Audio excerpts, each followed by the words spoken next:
Hello, everybody. Welcome to our next episode. I don't know what number we're at, but today we're going to talk about why most agents never break 10 deals a year and why distressed real estate is the opportunity right now to change that. So today, what we want to talk about is the typical agent, and we've gone through some data recently with a variety of people. And what we find out is that the average agent closes about 10 deals a year, but nearly half the industry, half the agent industry, doesn't even get there. So the main question is why? That's what Patrick and I are going to talk about today. So, welcome to Distressed Deals Decoded, where real estate problems meet real solutions. And today we're going to break down the real numbers behind agent production, why most agents get stuck, and why distressed real estate is going to be the biggest opportunity out there. And most importantly, we're going to discuss why so many agents avoid it and how you can fix it. So, my friend and colleague here, Patrick, has been a real estate agent for 40 years plus. And here we are, Patrick. So let's reveal some secrets to the crowd here. Yeah, and it's funny, you hear a lot of different statistics. I've heard 70% of real estate agents in 2025 made zero money, and that may well be true. I suspect a lot of those are people who have active licenses but aren't selling real estate.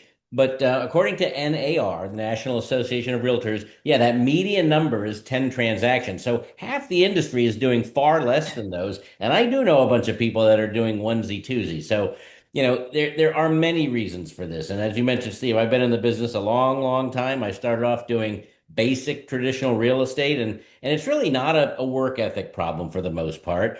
It's not a training issue. Oftentimes, it's the model. It's the business model that real estate agents get into. And when we talk about distressed deals decoded, this also applies to real estate investors, but definitely when we're talking real estate agents, today's subject is going to ring very true. So why do they get stuck at that number? Well, oftentimes they're competing in the largest food chain of the industry, the traditional retail real estate space. And everybody's marketing for the same customers, and when business starts slowing down, you've got more people going after less transactions. So, these agents are oftentimes dependent upon referrals from their brokerage, which is a whole nother story for another day as to the overpromise and underdeliver issues that can happen. And they don't really have control over their pipeline. Well, we've all heard the saying, Steve, that the riches are in the niches or the riches are in the niches. And I'm personally living proof of that. After I started my real estate career, I spent a number of years in a niche, the relocation management and corporate business development space. And that was great, but it too had its own challenges. But thankfully, about 20 years ago, right smack in the middle of my real estate career, I was invited into the distressed real estate space. And I did a lot of work in that space. And as you know, Steve, because you and I have done it most of our professional careers together, there's a tremendous amount of opportunity there. I mean, there are tons of niches in this industry. For real estate agents, there's becoming an REO agent, which is, the tail end of the distressed asset space, which has its own challenges too. Luxury properties, multifamily. But what we do and where we see the opportunity is in the hidden gems, the stuff that you just don't necessarily find sitting there on the multiple listing service, waiting for the average home buyer to buy it. It's the distressed real estate space. And it's something that we believe in strongly. Otherwise, we wouldn't be in business doing this. And it's something that we're going to talk a little bit about why, for a brand new agent, a seasoned agent, or even somebody looking to augment their existing successful business, can jump into right away. It doesn't require tons of experience and tons of time if you do the business properly. So, Steve, why do most agents avoid distressed real estate? It's a great question, and it's something we've come across quite a bit throughout the years, right? When we focused mainly on bankruptcy, we had a lot of agents that, oh, I don't want to do that. I only work retail. And it was an interesting statistic we heard last week, I think it was, that most of the transactions, over half the transactions going on in the United States, are going to be distressed real estate, not your traditional real estate. So I thought that was a very interesting comment. I don't know that I saw any data behind it, but I believe it. I believe it. Um, so, here's the thing. I think agents really know that these deals exist, but I think it comes down to the newness of it or the ignorance of it or just not wanting to try something different, right? And so they avoid it. And let's be honest about it. These are all good reasons, but as a practitioner, as a business person, it's something you've got to an agent really should overcome and be a part of because the skill set that are involved in selling is the same that they have in any other transaction. And it's a matter of knowing how to partner with the right groups and getting everything together, right? So the first part that I think most people feel uncomfortable with is in a distressed deal is they just don't understand the process, right? They don't know what a short sale is. They don't know what a bankruptcy is. They don't know what a probate is. So they feel extremely overwhelmed by the new concepts, by the new words and verbiage, and they don't know how it fits into what they're doing. And they're trying to learn it all at the same time. And so they say, I'm just not going to do it. So that's one of the reasons we see, right? Again, fear of the unknown. What happens if I mess up? What if it doesn't close? How's this going to affect my license? Am I prone to something that might hit me up? So things like that people are fearful for. We have some that I've talked to that we've converted back because they had really bad experiences, right? Short sales took too long. Probates, nobody told them what to do. Mortgage servicers, the lenders were very unresponsive. So they said, I don't want to do this anymore, right? They weren't sure about the compensation model, whether it was really worth it for them to get into this. And in some cases, which we see still creeping up, is lack of coordination, right? Too many parties, too many emails, nobody really handling the case, and so things go sideways because there's not a quote unquote owner of the situation. So what do most agents do? They just go back to whatever is familiar, even if Mhm. it's more competitive, even if it's less profitable. They just go back to deciding, let's do what I want to do, right? What else do you think, Patrick? What else do you think we missed?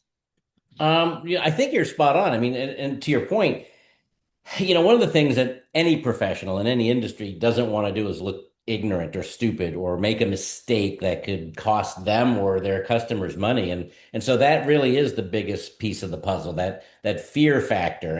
And that, rather than biting the apple and going down that path, they really do step back and the comfort zone, man. There's all kinds of success coaching programs out there about how to step out of your comfort zone.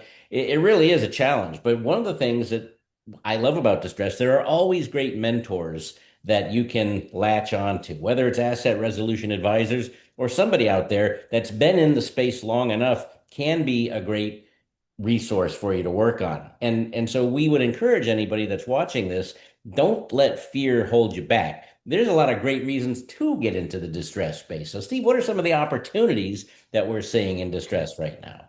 I think it's one of the ripest niches out there, right? For a lot of reasons.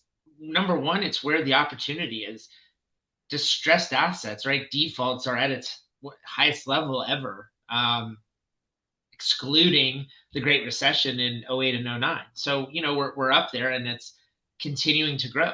So it is a growth, it's in a growth space that probably will be around for the next year, through 27, maybe into 28. And it never really goes away. There's always defaults and distressed assets. This is just a good time because there's a big volume. Um, Agents are avoiding it. So again, a good reason to get back into this, right? This is where deals are going. It's a way to chase it. So we've got rising defaults. We've got some post-COVID backlog of whatever was going on pre-COVID now rearing its ugly head. There are a lot of things that happened over the last 4 or 5 years post-COVID, like partial claims, solar liens. One of the big things that everybody talks about is, well, everybody has equity. Everybody has equity. Well, that equity is really not there. It's really disappeared. On paper, it might look like it, but we know values are coming down. We're seeing it pretty significantly in certain areas, and the equity is not there. So people do need help. and these are distressed assets. Or maybe you got into a deal that you thought wasn't and turns into a distressed asset. Mhm. What do you do with it? You just walk away or do you run with it? And so that's really why we think this is an opportunity. There's just a lot of complexity in some of the deals, and that's what creates separation between you and the others because you're going to have less competition. You're going to have earlier access to these, and your margins are going to be good because you're going to figure out how to work them as quickly and as efficiently as possible versus those who are trying to get into this in 8 months, a year from now, when it's at its peak, and they're going to try to figure out what to do, and they're going to be way behind the curve. So I think this is a really good time to get into this market right now. Yep. So And I think you nailed something, Steve. One of our old friends who started foreclosure.com back in the late 90s, Brad Geisen, he always said what he loved about the distressed real estate space, it was recession proof. And if you asked him, well, what do you mean about that? He goes, well, when times are booming, loan originations are up and people are buying all kinds of houses. But no matter when or what, across the board, 1.5 to 2% of all loans go into default.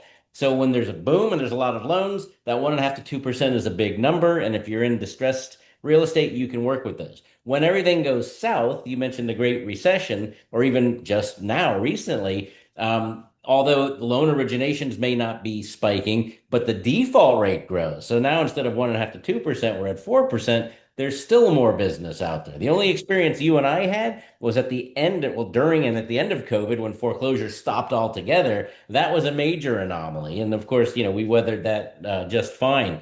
So I think you're going to ask me, well, what do we do then? How do we help solve this problem, right? yeah, absolutely. Yeah. So I think the real question, ladies and gentlemen, is don't go about this alone. It takes a long time to learn this stuff to the extent that you are proficient and an expert at this piece of the business, and your fear of not doing and saying the right thing could be protracted. The beauty of distressed assets with the right mentors, and I'll say us, Steve and Patrick and Juan and the rest of our team, you don't have to go it alone. We are there to work this whole thing with you. That's exactly why we exist. And Asset Resolution Advisors approaches this business from two distinct perspectives. One of them, oh, our friend Juan, who isn't here right now, by the way, he's at a conference. He just dinged us. If you heard that ping, a new deal was just submitted. The distressed space is out there, ladies and gentlemen. And Steve was just talking to a bankruptcy debtor whose attorney said, "Call these guys." I don't know what I don't know what to tell And you. that's Juan's second one today, I think. That's the second one today. It's right. So that's why deals find Juan. If you watch last week's episode, so education first and foremost. Steve and I have been in the space a very long time, and we've been there and we've done it and we continue to be there and do it on a daily basis. So what we teach is real world right now as it exists today. So you can come and become a part of our membership group. You can become one of our clients. You can work with us. We're happy to share the information. We've got paid training programs. We've got one-on-one training programs. We've got free training programs designed to fit just about everybody. That's a piece of the puzzle. And we talk about and train on short sales, bankruptcy, on dirty deeds, on probate, on UCC liens, all these things that would take a lifetime, trust me, to figure out on your own. We provide there. But most importantly is the second element as we have the fork in the road is deal processing, the whole process from soup to nuts. If you encounter opportunities, start right there and give us a call, and we'll help you and guide you through this process from submitting a file for us to review, a full underwriting of it. Steve and his team will take a look at this thing and say, hey, here's what's going on with it. Here's a recommended exit strategy. And by the way, real estate professionals, investors are tremendous sources of leads for you. They are buyers, they are sellers. And if you're not in the distress space, they're not going to work with you necessarily. They're going to look for somebody that does have those skill sets. So you can double dip these transactions, all kinds of great ways to ramp up your volume. Once we do the underwriting and have a strategy built, we'll then take the deal on if it makes sense for everybody, and we'll do it for you. How simple is that, folks? We'll do the entire hard work for you. You can do what you do best, list and sell them. We'll manage the process in between. We'll get it stabilized and move it into closing. So instead of our partners trying to figure everything out, they just plug in, plug and play, bolt on application. You can jump right into this business immediately. You just need access to the experts. And Steve, how are some ways that these folks can multiply their income since we're talking I about think this growth? Yeah, I think this is a really good next topic because I think you pointed this out is how to make this work for you, right? And one of the things we've actually been playing around with the last week or so is trying to put some visuals together for real estate investors, right? For others to show, right, what they have. The interesting part of this, whether you're a real estate agent, even a real estate investor, is that most of these deals, you don't have to go and find in another set of data. You don't have to go purchase something else. These are finding you already. And as we said last week, why are deals finding Juan?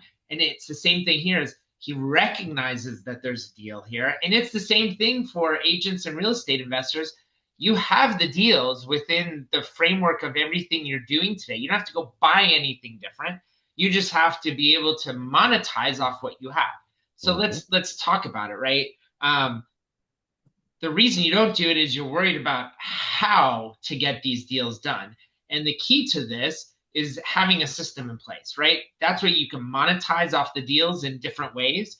And for instance, when we looked, we haven't, we'll break it down, I think, and put something together for agents. But we broke this down for real estate investors last week. And one of the things that was really interesting is as we went through the numbers, is just out of the data that they have and utilizing what they already have, if they were to monetize off some of the distressed assets, they would actually increase their monthly revenue by 25%. 25% without paying a single dollar extra for data. That's quite significant. That is Yep. quite significant. And I bet you if we go through the same numbers for real estate agents, we're gonna find the same thing, right? There are gonna be multiple things that they could do, right? There's referrals. There are things like buyer premiums that could go on for things that they find. There's commissions that agents can earn. There are even some back end margins with, again, like you said, double dipping. They can sell a short sale. They can sell it to an investor that they know who then is going to go fix the property up and resell it with that same agent. So there are multiple ways to essentially turn a distressed deal into a non-distressed deal because of what they worked out in the middle, working and partnering with others. So there are a lot of ways for agents to go out and take what you have, figure out who to work with so that you can then monetize off more deals and you're really focused on the things you need to focus on. I'd And like to. Oh, yeah, sorry. Go ahead. no, no, I'd it's like to just piggyback on that because you said it, Steve. We were talking with a bunch of investors, and a lot of them are like, if I can't make the $100,000 rip, I am not interested. I just throw the deal away. And we shared with them how incrementally, whether they're making $500 on 50 deals that they would have thrown in the garbage every month or so, that's significant cash to fund their marketing. Or if they're earning the buyer's premiums. But for real estate agents, folks, investors can be your greatest source of these deals. And what we know for a fact, because we've been talking to a ton of them through very large communities, most real estate investors, um, and not to disparage them because they're all very wonderful people, but most of them only do a couple of transactions ever. Then you got those various groups that do more and more and more. So you could do webinars, you could do lunch and learns with investors, do it via Zoom like we're doing right here, and teach them some of these opportunities that you're learning that, hey, don't throw these leads in the garbage. There's money there. And as the real estate agent, this is really easy. You get your commissions. That's the beauty of this piece. We don't have to sell the real estate agent on why these leads are valuable. You make your 2, 3%, whatever the numbers are in the deal, and there's plenty of them out there. So sorry for interrupting you there, Steve. I just thought no, that was no. I think a key that's point. a great point, right? There's a lot of flexibility in this, right? And I think you bring up good points. Is there are a lot of ways to network within the networks you already have for people who are not doing short sales or distressed deals, and it's simply networking with them, saying, "Send them to me. I know I have a process. I have a team. I have a way to get this done." Right? Yep. And there's more opportunity in that type of structure.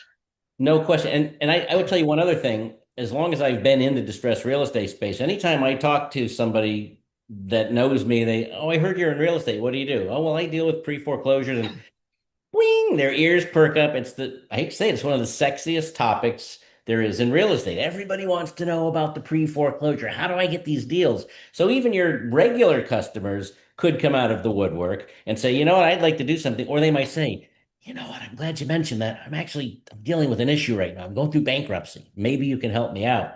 And lo and behold, because you do possess the skills and the confidence, these leads are going to come find you like they're finding Juan right now. And the last part to that, which I think is really interesting, which you just brought up now about the homeowners, right? Is again one of the statistics we heard was one of the best referrals for an agent is their current customer, right? They come Mhm. back over and over and over again. And you brought up a really good point is the homeowner, right? The seller who's in the distressed situation. Usually they don't know what to do. And so their inaction is what really causes a lot of the issue. It doesn't cause their financial strife. The financial strife is separate. But what causes their distressed real estate issue is their inaction. Mhm. And the big thing is they don't know who to talk to. They don't know what to talk about. They don't know what question to ask. And that's why it's so important. And more importantly, probably most importantly, they don't know where to go. And so one of the things we talk a lot about through everything with agents, real estate investors, to solve one of the biggest problems for the homeowners, find them a new house to live in.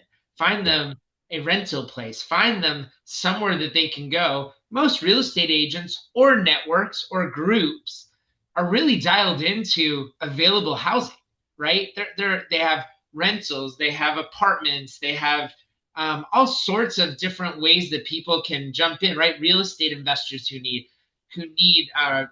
tenants. So there's so many different ways to help those people move, and creating that ecosystem on top of a system for how to get through an actual distressed deal is really the key to monetizing off the deals you already have. Amen. Absolutely true. Yes, I mean it is, and like you said, right now it's one of the hottest niches in the marketplace. It's all going on, and I don't see it ending anytime in the near future, meaning the expansion of this thing. And you're right, it's going to be several years, and you don't want to wait around for that if you're in traditional real estate for things to settle down so you can start doing normal stuff. You'll always be able to do traditional real estate when that market peaks again. But now's the time, ladies and gentlemen. Yeah.